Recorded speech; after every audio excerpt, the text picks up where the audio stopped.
The blood-red Arizona sun sank below the horizon as Katherine Evans stared across the empty plain where her husband's grave lay, the wooden marker a stark reminder of promises unfulfilled and dreams that died with him 3 years ago. The war had taken Thomas, the influenza had taken her parents, and the drought had nearly taken her ranch. All that remained was a weathered homestead, dwindling cattle, and a heart that refused to hope again. The year was 1876, and the Arizona Territory remained as unforgiving as when Katherine had first arrived as a bright-eyed new bride 6 years earlier. At 25, her honey-brown hair now pulled back in a severe bun, she had aged beyond her years, her once smiling eyes hardened by loss and toil. The small ranch that had once represented their future together had become her prison, and her purpose the only thing keeping her from dissolving entirely into grief. Miss Katherine, young Jimmy, her 12-year-old ranch hand, came running toward her, dust kicking up from his boots. Riders coming, 3 men on horseback. Katherine's hand moved instinctively to the revolver tucked in her skirt pocket. Visitors rarely meant good news, especially not with the land barons buying up every failing ranch they could find. "Get inside, Jimmy. Tell Mrs. Porter to keep watch from the kitchen window," she instructed, referring to the widow who helped with household duties. Katherine squared her shoulders and walked toward the front of the house, watching as 3 riders approached. 2 were clearly ranch hands, rough men with weathered faces. But it was the third who caught her attention.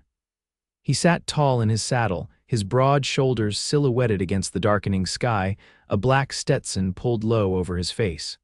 As they drew closer, Katherine stood firm on her porch, her hand never straying far from her pocket. The men stopped a respectful distance from the house, and the one in the black hat dismounted with a fluid grace that spoke of a lifetime in the saddle. "Evening, madam," he said, removing his hat to reveal dark hair and startlingly blue eyes in a sun-bronzed face. "Name's Matthew Oakes." "I've purchased the Wagner spread next door." Katherine felt her jaw tighten. Old man Wagner had been holding out against selling to the Blackwater Ranch for years. Now this stranger had swooped in. "Mr. Oakes," she acknowledged with a curt nod.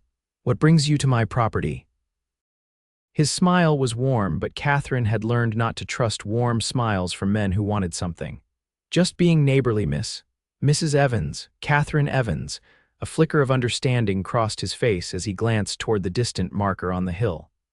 "My condolences, Mrs. Evans." "Your sympathy isn't necessary, Mr. Oakes, neither is your visit."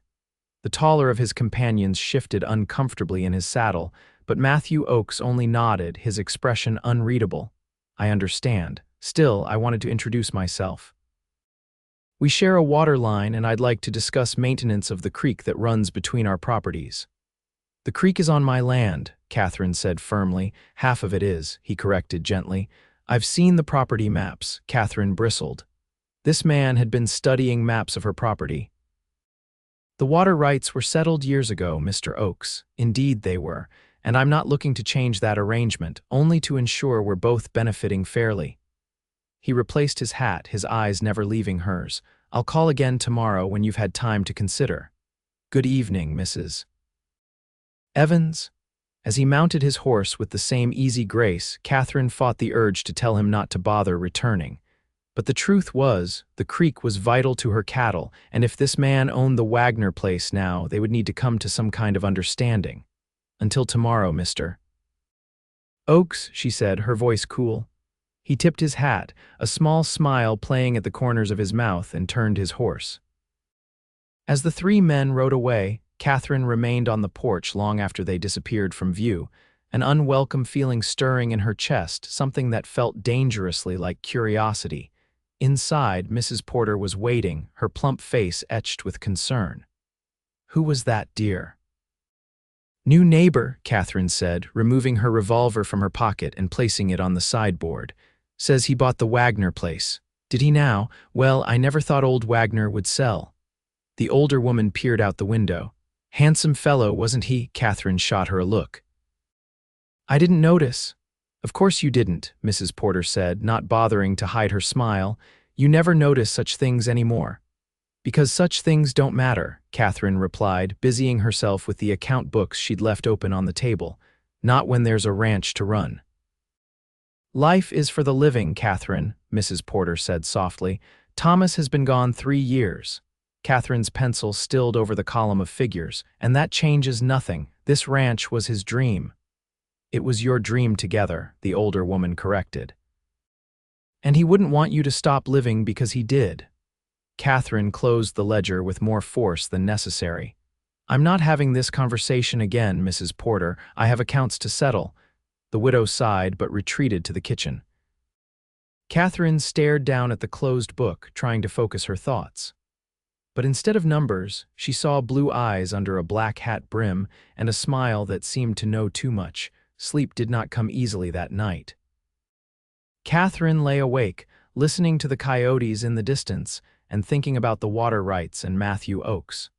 She didn't trust him, couldn't trust him, but she also couldn't afford a dispute over the creek. Without that water, her cattle wouldn't survive, and without the cattle, she would lose everything. Dawn found her already dressed and in the barn, saddling her mare.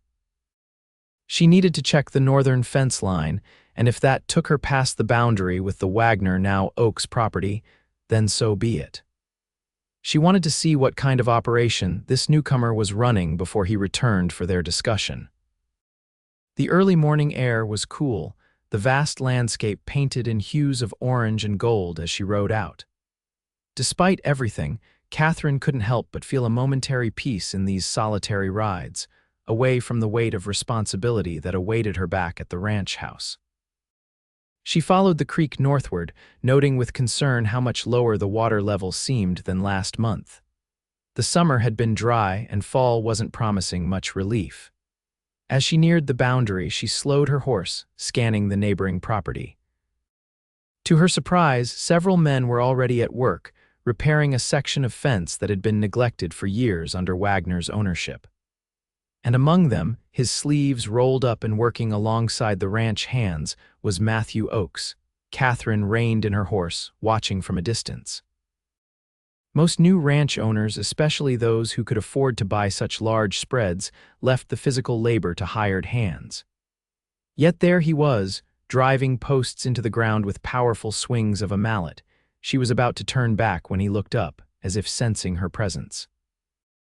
Even from this distance, she could see his smile as he raised a hand in greeting. Caught, Katherine had no choice but to acknowledge him with a nod before turning her horse away. She'd ridden no more than 20 yards when she heard hoofbeats behind her. Sighing, she slowed her mare and turned to face her pursuer. Matthew Oakes pulled his horse alongside hers, slightly breathless from the quick ride. Up close in the morning light, his eyes were even bluer than she remembered, crinkled at the corners from sun and smiling. "Good morning, Mrs. Evans," he said, genuine warmth in his voice. "You're an early riser." "Ranch work doesn't wait for the sun," she replied, "and I prefer to check the boundaries of my property regularly."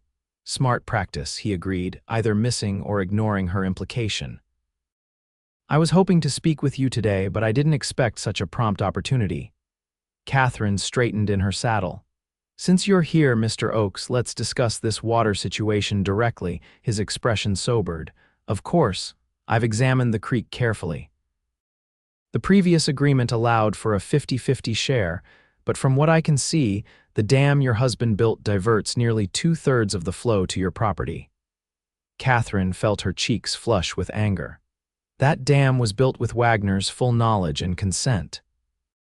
He had fewer cattle and better access to the western springs. "I don't doubt it," Matthew said calmly, "and I'm not accusing you of anything improper, Mrs. Evans. I'm simply stating facts as they currently stand." "And what do you propose, Mr. Oakes?" He shifted in his saddle, running a hand through his dark hair. "I don't want to alter your water supply, especially not with how dry it's been, but I've brought in twice the head of cattle Wagner had, and I need to ensure they have adequate water." Katherine felt a flicker of alarm. More cattle meant more water needed, which could only mean less for her herd. "What I'm proposing," he continued, "is that I help you reinforce and improve the existing dam system, make it more efficient. In exchange, we adjust the flow to be truly equal during the dry months." And what exactly would these improvements entail? Katherine asked, skepticism evident in her tone. Modern irrigation methods. I've studied them back east. Less water wasted to evaporation, which means more for both our herds, even with a more equitable division. His eyes held hers steadily. I'm not looking to take from you, Mrs. Evans. I'm suggesting we work together so both our ranches thrive. Katherine studied him, searching for deceit but finding only earnestness. Still, she had learned the hard way that men's promises were as insubstantial as morning mist. I'll need time to consider your proposal, she finally said. Of course, he nodded. Perhaps you'd allow me to show you what I mean. Tomorrow I could demonstrate some of these methods on a small section. Katherine hesitated, then gave a curt nod. Tomorrow, 9 o'clock, I'll be there. He tipped his hat, then looked at her with a curiosity that made her uncomfortable. If you don't mind my asking, how long have you been running this ranch alone? Since my husband died 3 years ago, she answered stiffly. That's a remarkable achievement, Mrs. Evans. Most widows would have sold. I'm not most widows, Mr. Oakes. His smile returned, genuine and warm. No, I don't believe you are. He gathered his reins. Until tomorrow, then. Katherine watched him ride back toward his men, his posture relaxed and confident in the saddle. She didn't want to admit it, even to herself, but there was something about Matthew Oakes that unsettled her in a way that had nothing to do with water rights. The next morning, Katherine found herself checking her reflection in the small mirror before heading out to meet Matthew Oakes. She immediately chastised herself for the girlish impulse. What did it matter how she looked for a business discussion? She pulled her hair back more severely and added an extra pin for good measure. Mrs. Porter watched her with knowing eyes as Katherine strode through the kitchen. Off to meet the new neighbor, are we? To discuss water rights, Katherine corrected firmly. Of course, dear, nothing more. The widow's smile was infuriating in its implication. Katherine chose not to respond, instead grabbing her hat and gloves before heading toward the creek. She arrived precisely at 9 to find Matthew already there, along with one of his ranch hands, a wiry man in his 40s whom he introduced as Hank. I appreciate your punctuality, Mrs. Evans, Matthew said, his smile as easy as it had been yesterday. He was dressed more formally today, though still clearly for work, in a clean shirt with a leather vest. Let's see this modern irrigation you're so proud of, mister. Oakes, Katherine said, refusing to be distracted by pleasantries, or by how the morning sun brought out auburn highlights in his dark hair. For the next hour, Matthew explained and demonstrated a series of irrigation methods using small wooden channels and gates that could direct water with minimal waste. Katherine found herself reluctantly impressed. The system was ingenious and, if implemented along the length of the creek, could indeed improve water efficiency for both properties.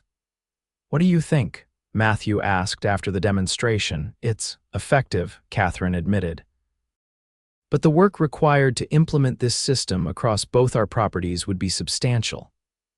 I'm prepared to provide the manpower, he offered. My men could begin on the shared sections immediately. Katherine frowned. I can't afford to hire additional hands right now. I'm not asking you to. Consider it an investment in our mutual prosperity. She studied him, suspicious of such generosity. And in return, as I said yesterday, a truly equal division of the water once the system is complete. That seems rather one-sided in my favor, Mr. Oakes. What aren't you telling me? Matthew laughed, the sound startlingly pleasant. You're a cautious woman, Mrs. Evans. I respect that. He grew more serious. The truth is, I need this ranch to succeed. I've invested nearly everything I have in it. Improving water efficiency benefits me as much as you, perhaps more, given my larger herd. Katherine considered his words. If what he said was true, his offer made practical sense. But years of hardship had taught her that nothing came without a price. I'll agree to a test section, she finally said. 1/4 mile of creek. If it works as you claim, we can discuss extending it further. Relief crossed his features. That's fair. We can begin tomorrow if that suits you. It does. Hank, who had been silently observing their conversation, excused himself to return to other duties, leaving Katherine alone with Matthew by the creek. "You've done remarkable work here," Matthew said after a moment, looking across her property. "It couldn't have been easy taking over after your husband's passing." Katherine stiffened. "I don't need your admiration, Mr. Oakes." "No, I suppose you don't," he agreed, surprising her, "but you have it nonetheless." Their eyes met, and Katherine felt an unexpected flutter in her chest. She quickly looked away. "I should get back," she said, gathering her gloves. "There's much to do today." "Of course." He hesitated. "Mrs. Evans, there's a social gathering in town next Saturday, the harvest dance. I wonder if—" "No," she interrupted firmly. "I don't attend such functions anymore." Something like disappointment flashed in his eyes, but he nodded respectfully. "I understand. Until tomorrow, then." As Katherine rode back to the ranch house, she tried to dismiss the strange feeling that had come over her by the creek. It was merely the relief of potentially solving the water problem, she told herself. Nothing more, yet that night, as she sat alone on her porch watching the stars appear one by one in the vast desert sky, Katherine found herself wondering what it might have been like to say yes to the dance.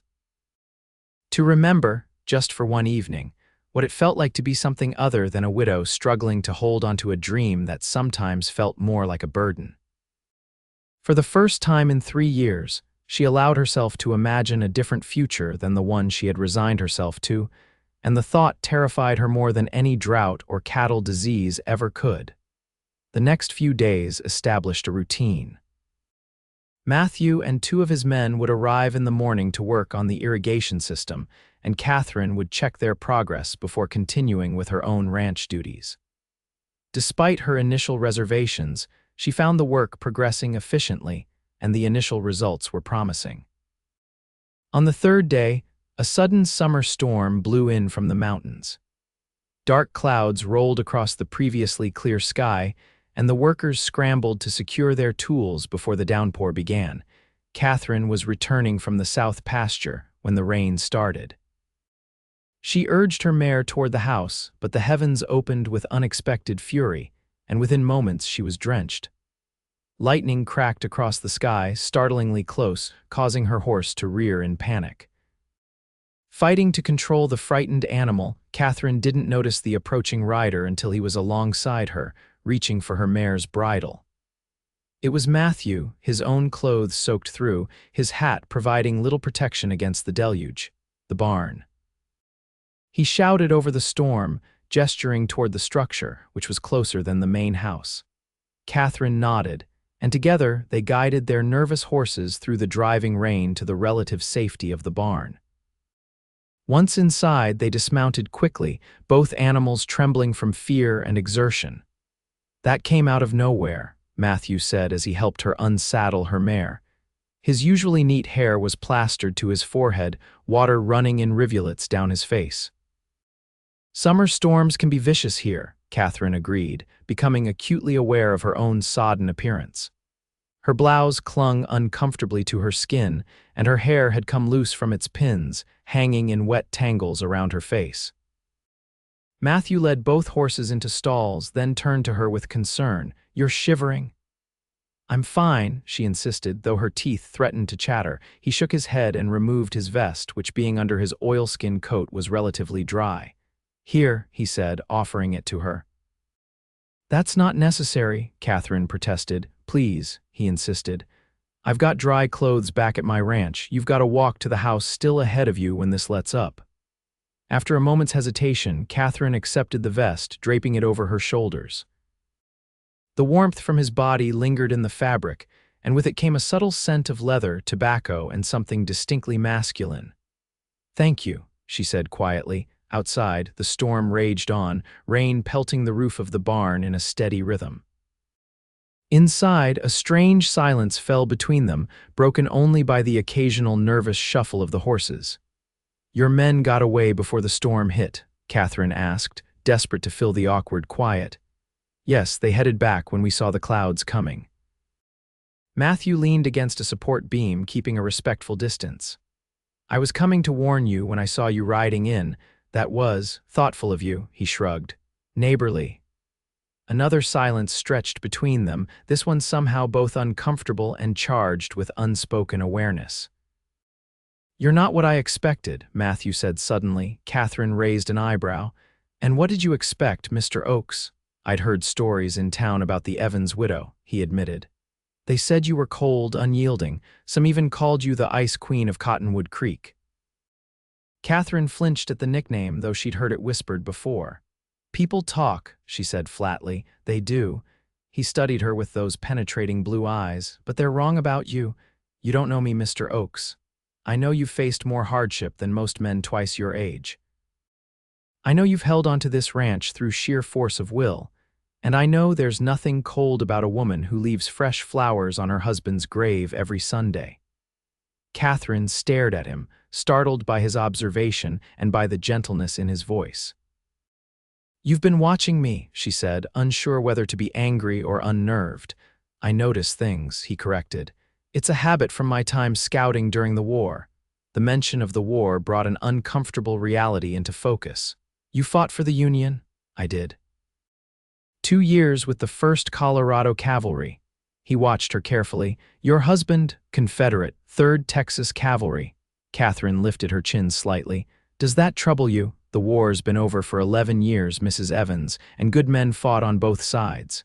His expression softened. "Though I imagine it brought its own challenges, settling out hereafter." Katherine remembered the early days, the suspicious looks from Union-sympathizing neighbors, the whispers that followed her and Thomas in town. "We managed," Matthew nodded, understanding more than she'd said. "And you've continued to manage admirably." The rain began to ease, the downpour transitioning to a steady shower. Katherine moved toward the barn door, looking out at the gray landscape. "I should get back to the house. Mrs. Porter will be worried, of course." Matthew straightened but made no move to reclaim his vest. "Keep it for now," he said, noticing her movement to remove it. "You can return it another time." Katherine wrapped the vest more tightly around her shoulders. "Thank you for this and for your help with the mare." "Anytime, Mrs. Evans." He hesitated, then added quietly, "Katherine." Her name on his lips sent an unexpected warmth through her chest. No one called her by her given name anymore except Mrs. Porter. Everyone else addressed her formally or simply as Widow Evans. "Matthew," she replied, testing the feel of his name. He smiled then, a genuine smile that reached his eyes and transformed his already handsome face into something that made Katherine's breath catch. For a brief, disorienting moment, she felt as if she were standing at the edge of a precipice, danger and possibility stretching out before her. "Until tomorrow," she said quickly, turning away from that precipice and the feelings it evoked. As she hurried through the light rain toward the house, Matthew's vest around her shoulders, Katherine tried to ignore the fact that, for the first time in 3 years, her heart was beating with something other than grief or determination. It frightened her more than she cared to admit. Over the following weeks, the irrigation project progressed steadily. True to his word, Matthew's design proved efficient, and with the improved water management, both ranches benefited. Katherine found herself reluctantly impressed not just with the system, but with the man himself. Matthew worked alongside his men, never asking them to do what he wouldn't do himself, and he treated Katherine with a respect that acknowledged her capability without any condescension. Late August brought the promised harvest dance in town, which Katherine steadfastly avoided despite Mrs. Porter's gentle encouragement. Instead, she remained at the ranch, reviewing her accounts by lamplight and trying not to wonder if Matthew had attended, or if he had danced with any of the eligible young women from town. The next morning, Katherine rode out early to check on a section of fence that Jimmy had reported damaged. As she approached the northern boundary, she spotted a lone figure on horseback coming from the direction of Matthew's ranch. Even at a distance, she recognized his broad-shouldered silhouette and the now familiar black hat. They met near the creek, where the new irrigation system channeled the precious water with impressive efficiency. "Good morning," Matthew called, his smile warm in the early light. "You're out and about early." "Broken fence to mend," Katherine replied, trying to ignore how her pulse quickened at his presence. "I could lend a hand," he offered. I was just checking the creek level after yesterday's rain. Katherine hesitated. The work would go faster with help, but accepting felt like crossing some invisible line she'd drawn for herself. If you're not too busy, she finally said, never too busy to help a neighbor. His smile widened. Especially one who's become a friend. The word caught her off guard. Had they become friends? Katherine realized with surprise that perhaps they had. Over weeks of working alongside one another, conversations had gradually extended beyond water rights and ranch management to more personal matters: his time in Colorado before coming to Arizona, her childhood in Tennessee before the war.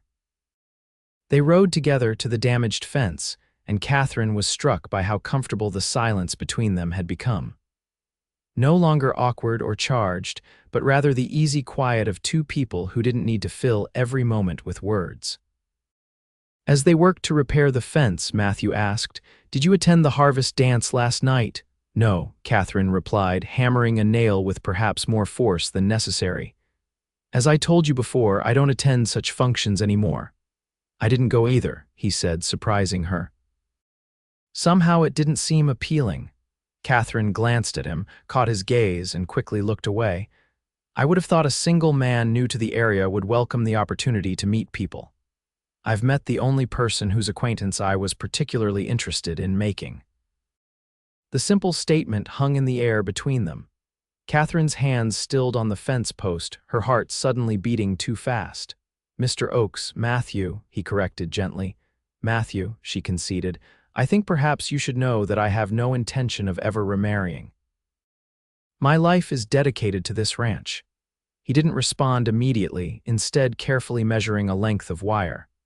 "May I ask why? Is it loyalty to your husband's memory?" "Partly," Katherine admitted, "but mostly it's because I can't bear the thought of loving someone only to lose them again. The risk is too great." Matthew nodded slowly, his blue eyes thoughtful. "I understand fear, Katherine. I've known plenty of it myself." "This isn't fear," she insisted. "It's practicality." "Is it?" He stepped closer, close enough that she could see the flecks of lighter blue in his eyes.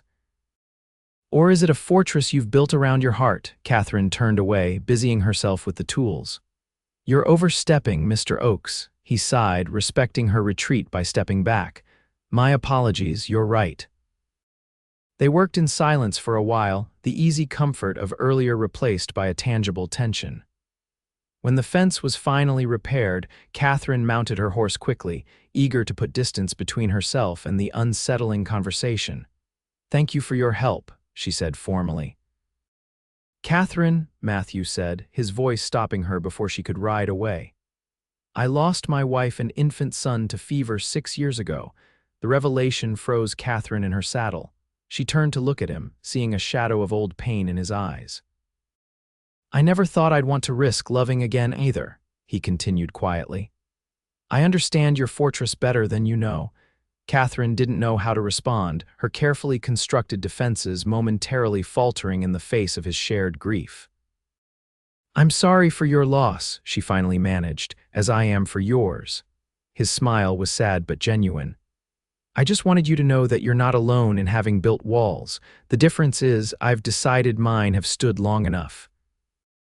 With that, he tipped his hat and rode away, leaving Katherine to watch his retreating figure, her emotions in a turmoil she hadn't experienced since the early days of her widowhood. That night, sleep eluded her. Katherine sat on her porch long after Mrs. Porter had retired, staring up at the star-filled sky and thinking about walls and fortresses, and the risk of letting someone breach them. The thought terrified her. And yet, for the first time in 3 years, she found herself wondering what might lie beyond the safety of her carefully guarded solitude. September brought cooler temperatures and the completion of the irrigation project. The success was evident in the healthier cattle and more efficient use of water on both ranches. It had also brought Katherine and Matthew into regular, close contact, and despite her best efforts, she found her resolve weakening with each encounter. It wasn't just his handsome face or the easy charm that drew her to him. It was his quiet strength, his unwavering honesty, and the way he looked at her not with pity as so many did, but with genuine admiration and growing affection. One crisp afternoon, Katherine rode to the boundary where Matthew was working on reinforcements to the main dam. She had been avoiding him for several days, making excuses to send Jimmy or one of her few ranch hands in her place whenever coordination was needed. But the latest cattle tallies showed promising results that she felt obligated to share personally. She found him alone, sleeves rolled up despite the cooler weather, focused intently on adjusting one of the water gates. "The new system has increased my herd's weight by nearly 8%, she announced by way of greeting. Matthew looked up, surprise and pleasure crossing his features at the sight of her. "That's excellent news. My numbers are showing similar improvements." He straightened, wiping his hands on a rag. "I've missed seeing you these past few days," he said directly. Katherine dismounted, busying herself with checking her saddle to avoid his gaze.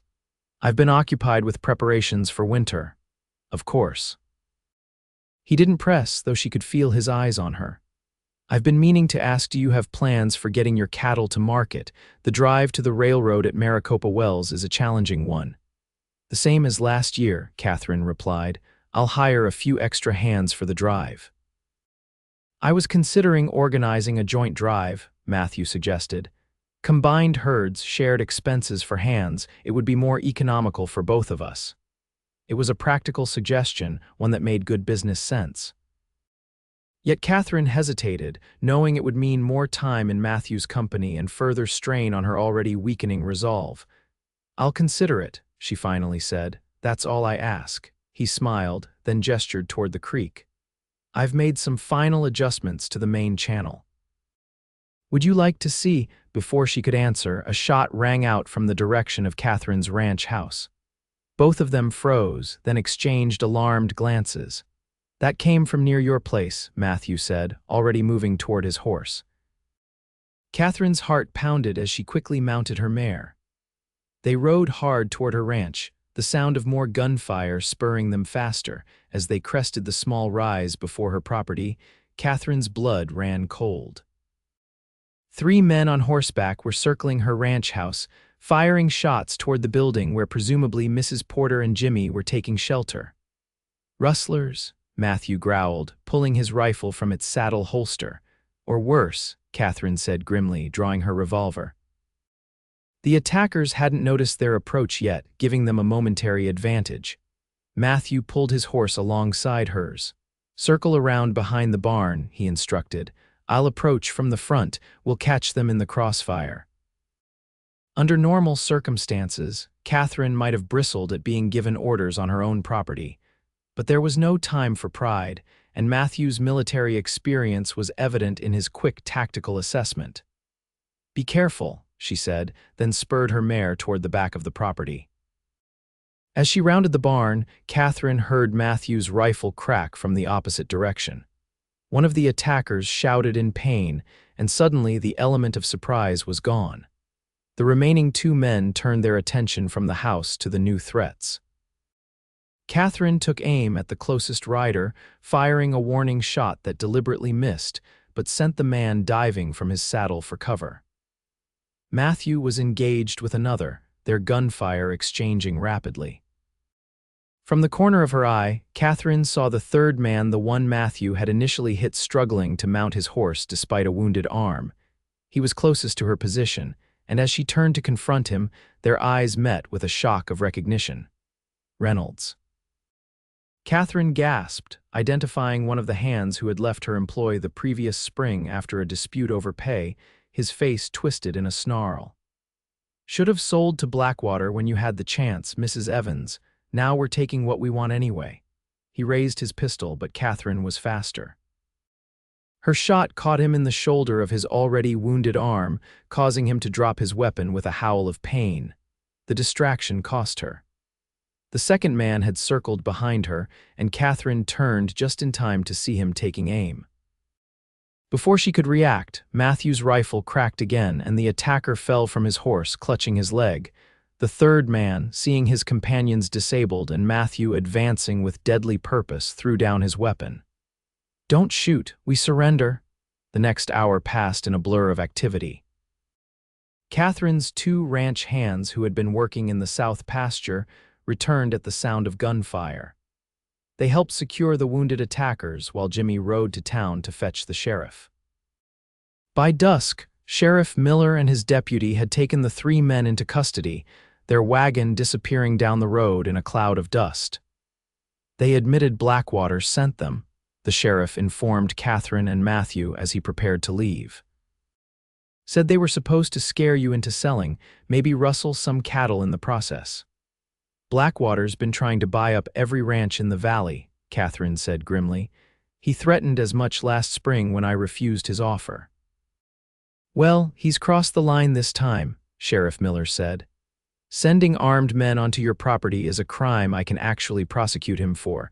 You'll both need to come into town tomorrow to make formal statements. After the sheriff left, Katherine found herself alone with Matthew on her porch, the reality of the day's events finally setting in. Her hands trembled slightly as the danger they'd faced became fully apparent. You could have been killed, she said quietly. Matthew moved closer, his expression concerned. So could you? Why would you risk yourself like that? This isn't your fight, isn't it? He gently took her hands in his, stilling their trembling. Katherine, haven't you realized by now that anything that threatens you has become my concern? She looked up at him, at the earnestness in his blue eyes, and felt the walls around her heart cracking dangerously. I can't, she whispered, though she made no move to pull away from his touch. I can't go through that loss again. None of us are guaranteed tomorrow, Matthew said softly. Not you, not me. Today proved that. The question is whether you want to spend whatever time we have behind those walls you've built. Katherine felt tears threatening for the first time in years. I don't know how to let them down anymore. Maybe you don't have to do it all at once, he suggested, his thumb gently brushing over her knuckles. Maybe just a small window to start. A laugh escaped her, watery but genuine. A window in my fortress, his smile was tender, just enough to let in some light. Katherine looked at their joined hands, then back up to his face. The sun was setting behind him, painting the sky in brilliant oranges and pinks, a beautiful end to a terrible day. Perhaps, she whispered, a small window wouldn't be unbearable. The relief and joy that crossed Matthew's face made her heart flutter in a way she had almost forgotten it could. He brought her hands to his lips, pressing a gentle kiss to her knuckles. That's all I ask for now, he said. A chance. As dusk deepened into night, they remained on the porch, talking softly about everything and nothing. And for the first time in 3 long years, Katherine felt a spark of something she had never expected to feel again: hope. The weeks following the attack brought significant changes. Blackwater was arrested based on the rustler's testimony, his land-grabbing schemes exposed to public scrutiny. The ranchers of the valley, including Katherine and Matthew, found themselves united in their testimony against the cattle baron. More meaningful to Katherine, however, was the change in her relationship with Matthew. True to his word, he hadn't pushed her to open her fortress walls completely. Instead, he visited regularly, sometimes to discuss ranch business, often simply to share a meal or conversation. Slowly, hesitantly, Katherine found herself looking forward to these visits, even planning for them. October arrived with its cooler nights and golden afternoons. The cattle drive to Maricopa Wells had been successful, with the combined herds of both ranches making the journey efficiently under shared management. The proceeds had allowed Katherine to pay off some long-standing debts and put aside a modest sum for improvements to the ranch house. On a particularly beautiful Sunday afternoon, Katherine stood at Thomas's grave, fresh wildflowers in her hand. It was her weekly ritual, one she hadn't broken in 3 years. But today felt different somehow. I think you'd like him, Thomas, she said softly, arranging the flowers against the weathered wooden marker. He's a good man, honorable, the kind of neighbor you always hoped we'd have. The gentle breeze was her only answer, rustling the tall grass around the small fenced gravesite. I feel guilty sometimes, Katherine continued, her voice barely above a whisper. As if caring for him somehow diminishes what we had, but then I remember how you always said life was for living, not for regret. She smoothed her hand over the top of the marker. I'll always love you. That won't change, but I think it might be time to let myself live again. The admission, spoken aloud for the first time, brought both pain and relief. As Katherine stood to leave, she noticed a rider approaching from the direction of Matthew's ranch. Even at a distance, she recognized him immediately, her heart quickening despite her best efforts to remain composed. She waited as he approached, noting how he slowed his horse respectfully as he neared the grave site. "I don't mean to intrude," Matthew said as he dismounted, removing his hat. "Mrs. Porter mentioned I might find you here. It's all right," Katherine assured him. "I was just finishing." Matthew nodded toward the grave. "Would you mind if I paid my respects?" The request surprised her, but Katherine stepped aside. Matthew approached the marker, standing quietly for a moment, his expression solemn. "Thank you, sir," he said simply, "for loving her first and for leaving such a remarkable legacy in her strength." The unexpected gesture brought tears to Katherine's eyes, which she quickly blinked away. When Matthew returned to her side, his own eyes reflected understanding of the complex emotions such moments evoked. "I have something to show you," he said, offering his arm, "if you'd care to ride with me for a while." Curious, Katherine accepted, allowing him to help her mount her mare. They rode side by side away from the grave site and toward the shared boundary of their properties. "The final profits from the cattle drive were better than I initially calculated," Matthew explained as they rode. "I took the liberty of making an investment I hope you'll approve of." They crested a small hill and Katherine gasped at what lay in the valley below. A crew of men were at work constructing what appeared to be a large barn near the creek, positioned exactly on the property line between their ranches. "What is this?" she asked, turning to Matthew in confusion. "A shared barn," he explained, his expression hopeful. "For equipment, feed storage, and eventually, I hope, for housing the improved breeding stock I've arranged to purchase from a rancher in Colorado." Katherine stared at the construction site, then back at Matthew. "You did this without consulting me." "I wanted it to be a surprise." His confident smile faltered slightly. "Have I overstepped?" Katherine considered the question seriously. A month ago, she would have been furious at such presumption. Now she found herself touched by his foresight and the practical logic of combining certain aspects of their operations. "Perhaps a little," she admitted, "but I can see the wisdom in it." Relief crossed his features. "The barn sits precisely on our boundary line. Half on your property, half on mine, shared equally like the creek." The symbolism wasn't lost on Katherine. As they rode closer to inspect the construction, she found herself imagining a future where such cooperation extended beyond a shared barn or water rights, a future she had refused to consider for so long that the very thought was simultaneously terrifying and exhilarating.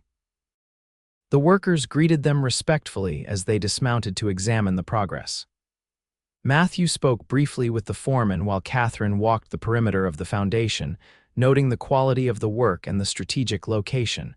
When Matthew rejoined her, his expression was tentative. "What do you think, honestly?" "I think," Katherine said slowly, "that you're either a very presumptuous neighbor or a very clever business partner. And if I hope to be more than either of those things?" he asked quietly. Katherine met his gaze, her heart racing. "Then I would say you're a very patient man, Matthew Oakes." "Only for things worth waiting for," he replied, his voice low and warm. They stood in silence for a moment, the sounds of construction continuing around them. Finally, Katherine took a deep breath. "There's a harvest festival in Phoenix next weekend," she said, the words coming out in a rush before she could reconsider. "I was thinking of attending. It's been some time since I've gone to such an event." Matthew's face lit up with a smile that made her knees feel strangely weak. "Is that so?" "I was considering making the journey myself." "Perhaps," Katherine suggested, her voice steadier than she felt, "we might travel together, for practicality's sake." "Practicality," Matthew agreed, his eyes twinkling. "Nothing more sensible than sharing the journey." As they remounted their horses to return to their respective ranches, Katherine felt lighter than she had in years. The window in her fortress was widening, allowing in not just light now but the fresh air of possibility. The Phoenix Harvest Festival transformed the normally dusty frontier town into a vibrant celebration of autumn abundance. Farmers and ranchers from across the territory gathered to trade goods, compete in agricultural contests, and enjoy a rare day of leisure before the winter months. Katherine had spent an inordinate amount of time preparing for the journey, much to Mrs. Porter's poorly concealed delight. She had unearthed a dress from the back of her wardrobe, a deep burgundy affair that had been fashionable in the early 70s and thankfully remained presentable despite years of disuse. "You look lovely, dear Mrs. Porter declared on Saturday morning as Katherine pinned her hair in a style more elegant than her usual severe bun. "That color always did bring out the warmth in your complexion." Katherine examined her reflection critically. The woman who stared back seemed both familiar and foreign, the same features she saw daily, but somehow softened, expectant in a way she'd forgotten how to be. "It's just a festival," she said, as much to herself as to Mrs. Porter. "A simple outing between neighbors." The older woman's knowing smile was infuriating. "Of course it is, dear, and that's why you're wearing your mother's pearl earrings for the first time in 3 years.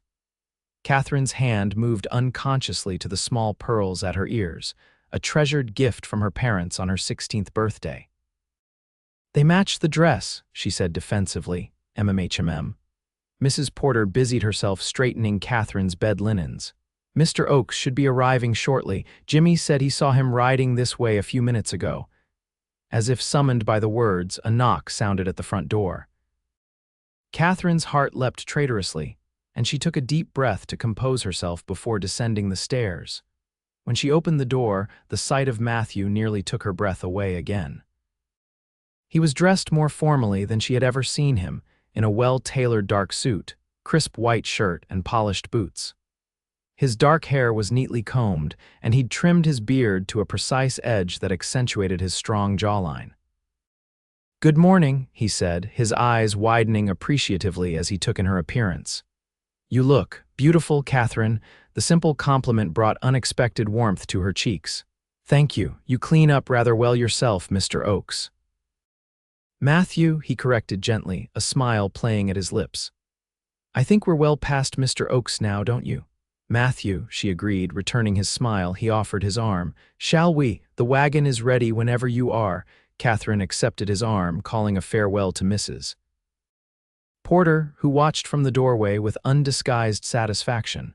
The journey to Phoenix took several hours, but Katherine found herself enjoying every moment.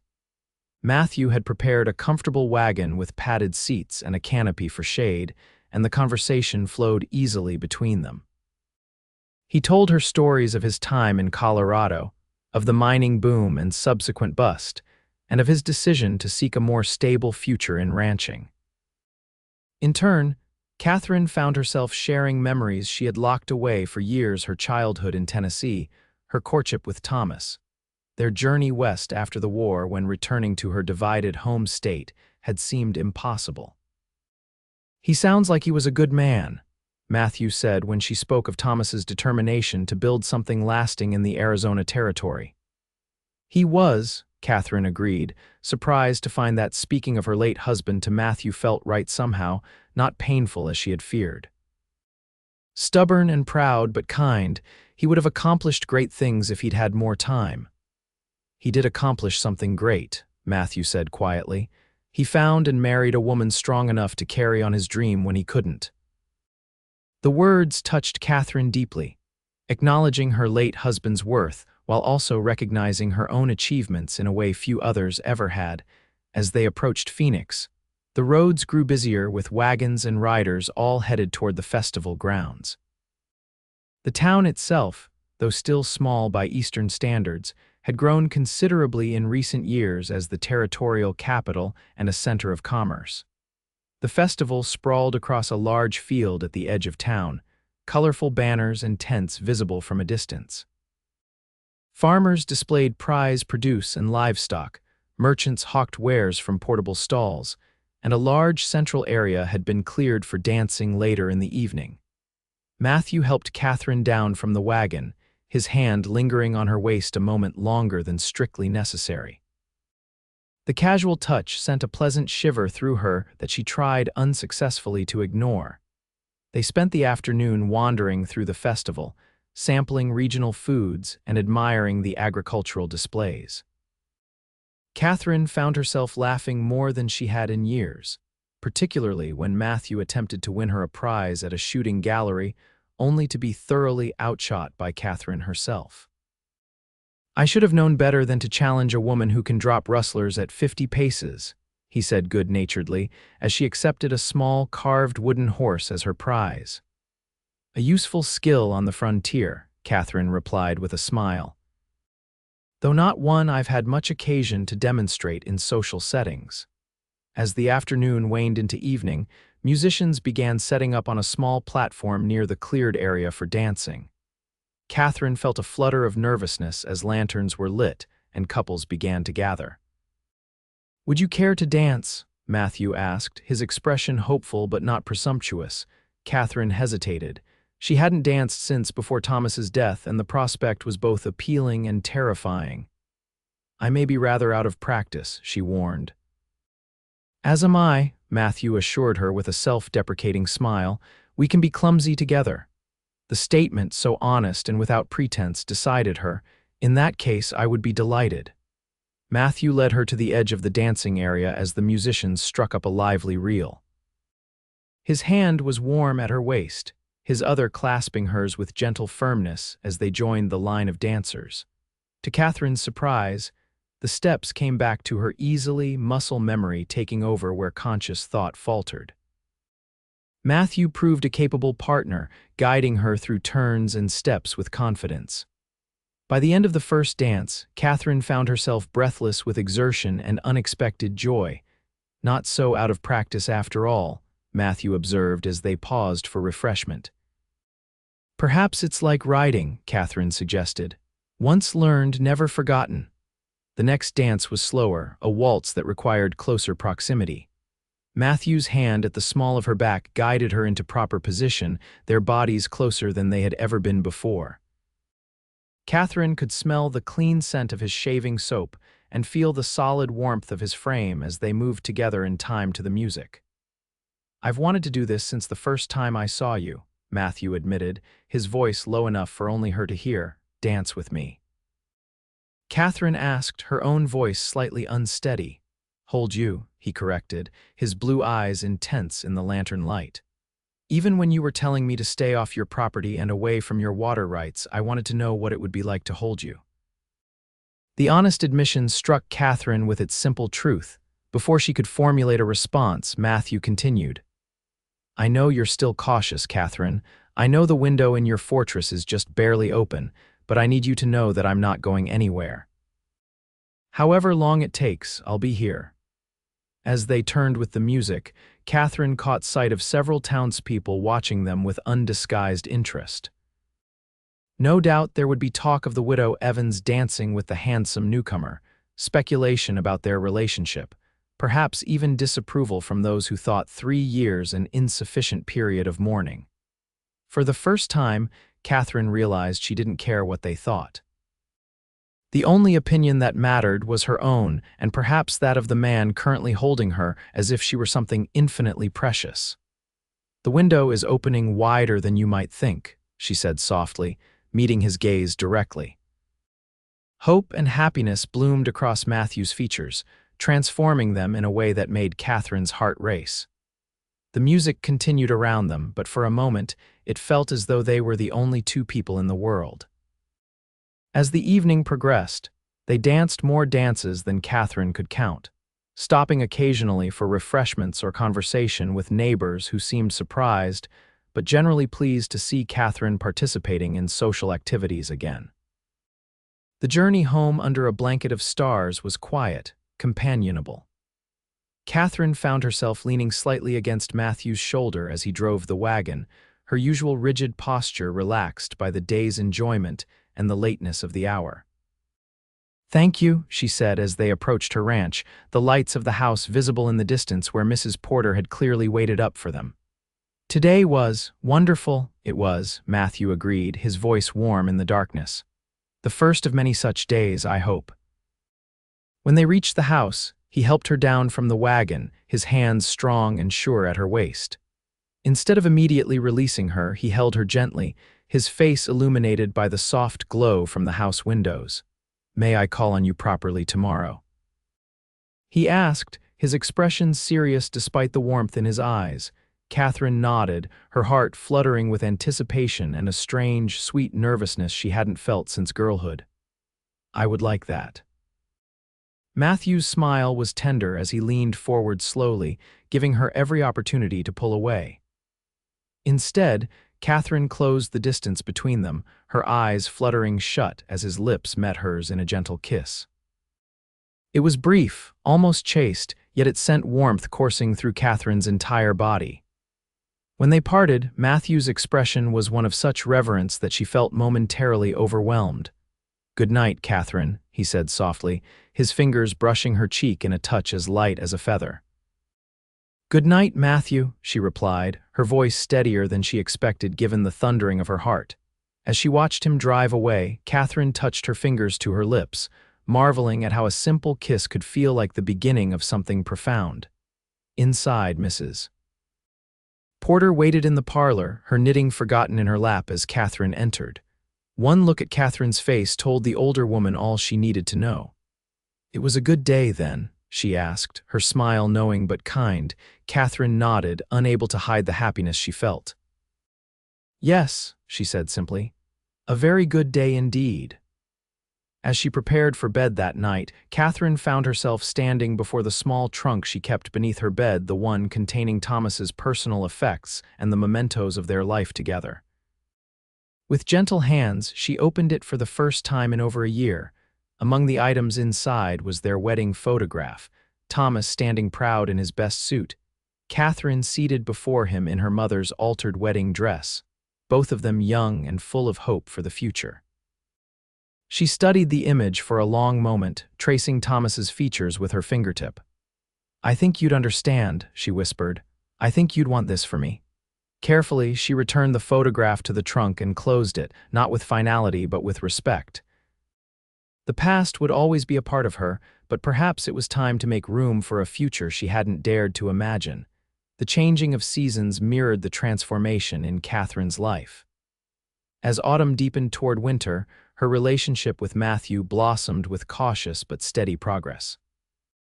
He called on her regularly, sometimes bringing small gifts, a book he thought she might enjoy, seedlings for her kitchen garden, once even a silver hairpin he'd purchased from a traveling merchant. More valuable than any gift, however, was the sense of partnership that developed between them. Matthew consulted her on decisions regarding the shared aspects of their ranches, valuing her experience and judgment. In turn, Katherine found herself seeking his opinion on matters she would once have handled alone out of stubborn pride.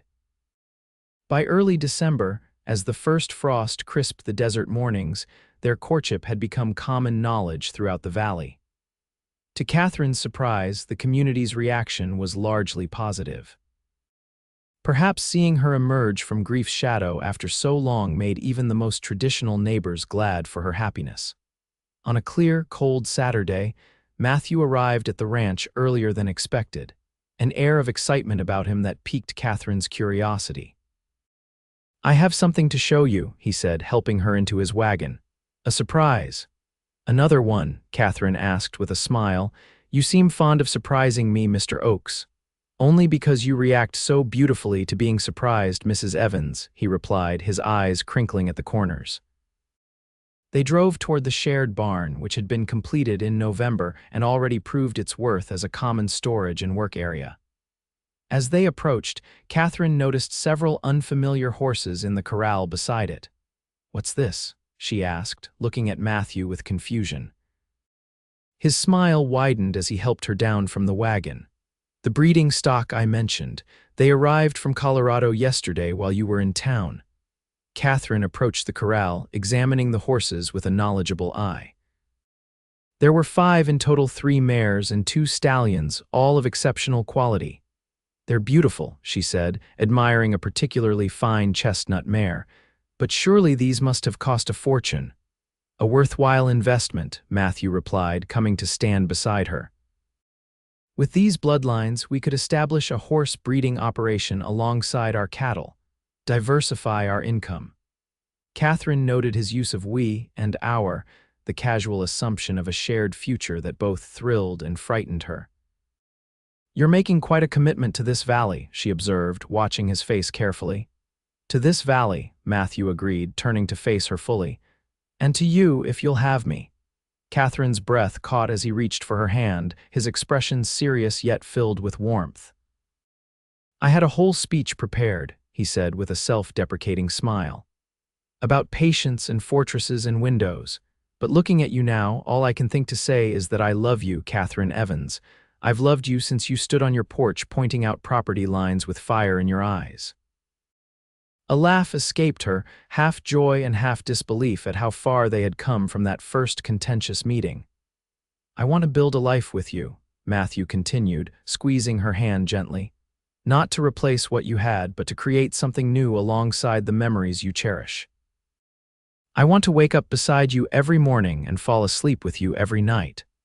I want to see your smile across the breakfast table and hear your voice singing those Tennessee ballads you think no one notices you humming when you work." Katherine felt tears gathering in her eyes, but for once, they were tears of happiness rather than grief.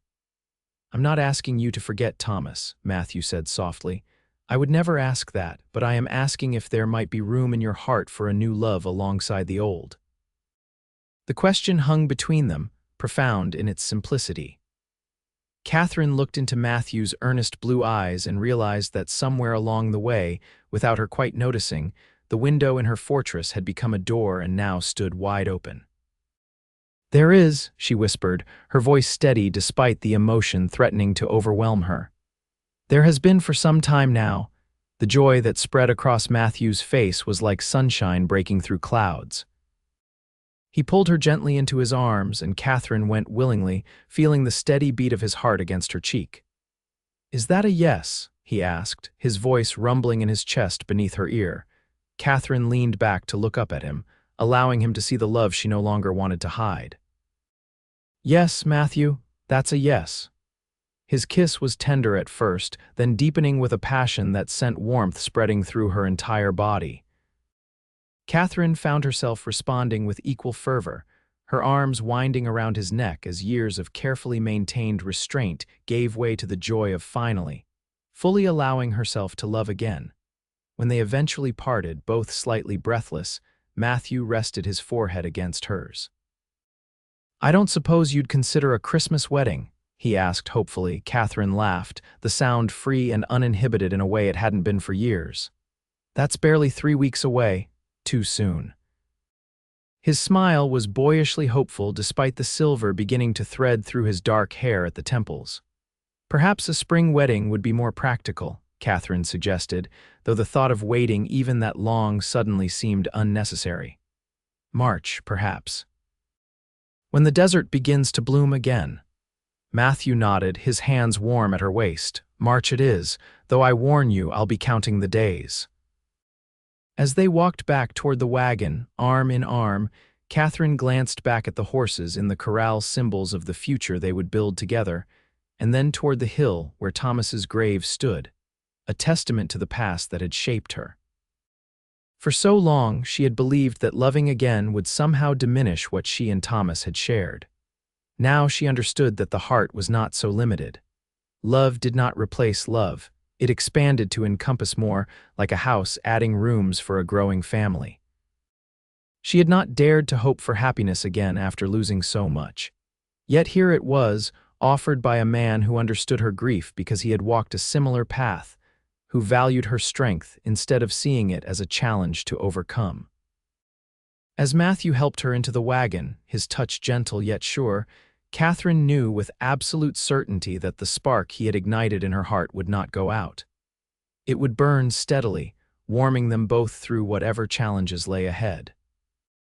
They were married on the first day of spring, 1877, in a ceremony attended by nearly everyone in the valley.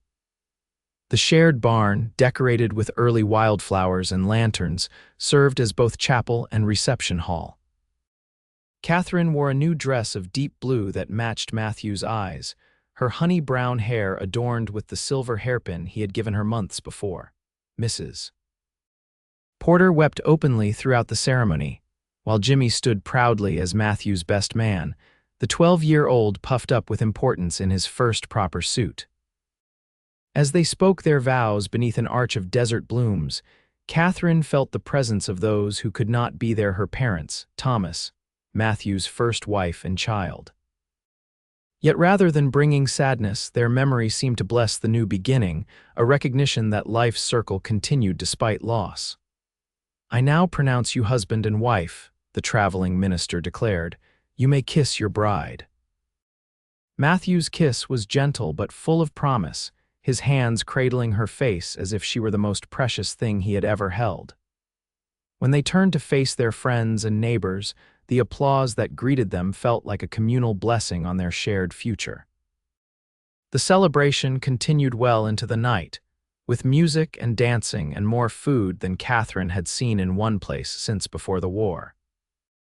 Matthew rarely left her side, his hand finding hers whenever they weren't actively engaged with guests, as if he couldn't quite believe she was truly his wife. As the evening waned, they slipped away from the celebration to stand in the quiet darkness beyond the lantern light. The stars spread across the desert sky in magnificent profusion, more brilliant than any city dweller could imagine.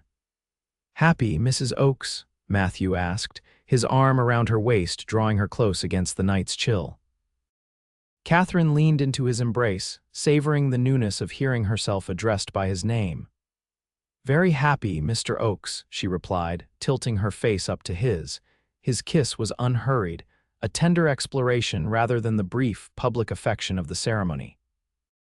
Katherine responded with growing confidence, her arms twining around his neck as she allowed herself to fully embrace this new chapter of her life.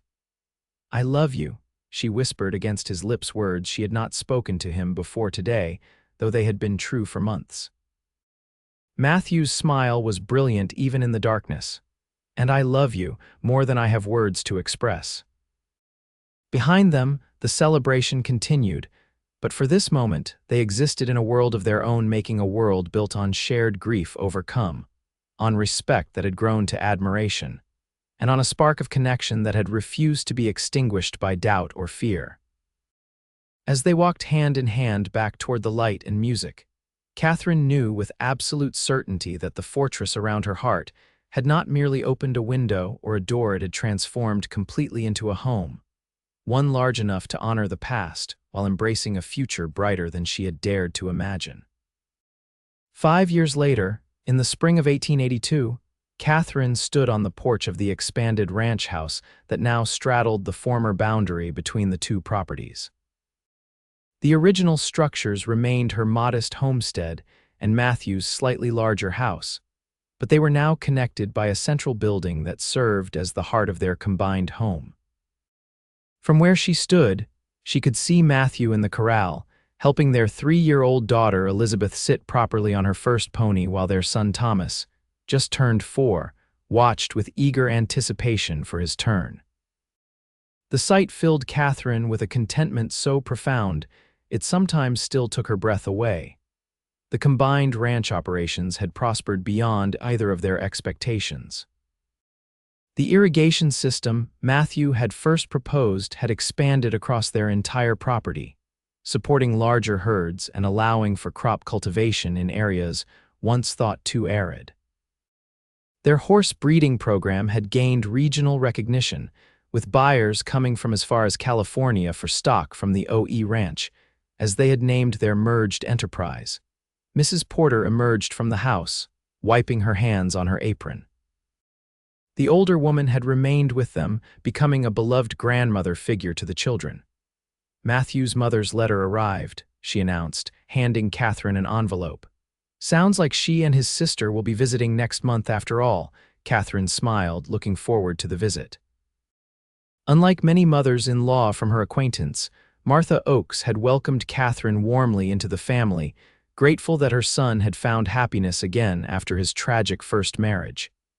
"We'll need to prepare the guest rooms," Katherine noted, "and perhaps plan a small gathering to introduce them to everyone." "Already making lists," Mrs. Porter assured her with a fond smile before returning inside. Katherine turned her attention back to the corral, where Matthew was now lifting Thomas onto the pony's back, his strong hands ensuring the boy's safety while allowing him the thrill of independence. Elizabeth clapped her small hands in encouragement for her brother, her honey-brown hair so like Katherine's own gleaming in the sunlight. As if sensing her gaze, Matthew looked up, finding her on the porch. The smile that spread across his face still had the power to quicken her pulse, even after 5 years of marriage. He said something to the children, then handed the pony's lead to the ranch hand assisting with the lesson before jogging toward the house. Admiring the view, Mrs. Oakes?" he asked as he bounded up the porch steps, his eyes twinkling with the playfulness that was one of the many things she loved about him.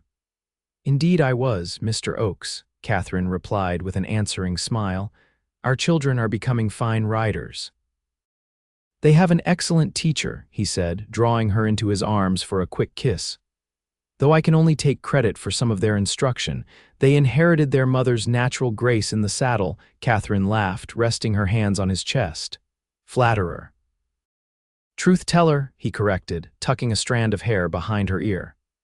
"How are you feeling today?" His concern was genuine, his hand moving to rest gently against her abdomen where their third child grew.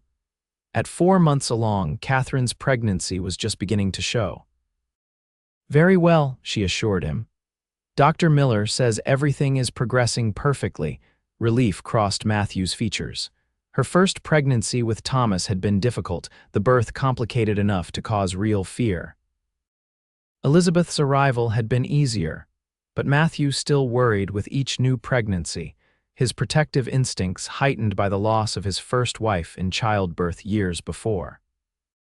"I was thinking," Katherine said, changing the subject to distract him from worry, "that perhaps we should finally take that trip to San Francisco after the baby comes. Once I'm strong enough to travel." Matthew's expression brightened. They had been discussing such a journey for years, always finding reasons to postpone it. "I'd like that," he agreed. "The children would love seeing the ocean." "And I would love seeing more of the world with you," Katherine said softly, meaning every word. His kiss was tender, a reaffirmation of the love that had only deepened with each passing year. When they parted, Katherine caught sight of the distant hill where Thomas Evans's grave still stood. Now accompanied by a small garden she tended regularly not out of obligation, but as a peaceful acknowledgement of the path that had led her to where she now stood. Matthew followed her gaze, understanding without words the moment of reflection. He had never shown jealousy or insecurity about her first marriage, recognizing that the love she had shared with Thomas was part of what had shaped her into the woman he adored. "He would be proud of all you've accomplished," Matthew said quietly, his arm around her waist supportive and warm. "I think he would," Katherine agreed, "and I think he would like you, Matthew, very much."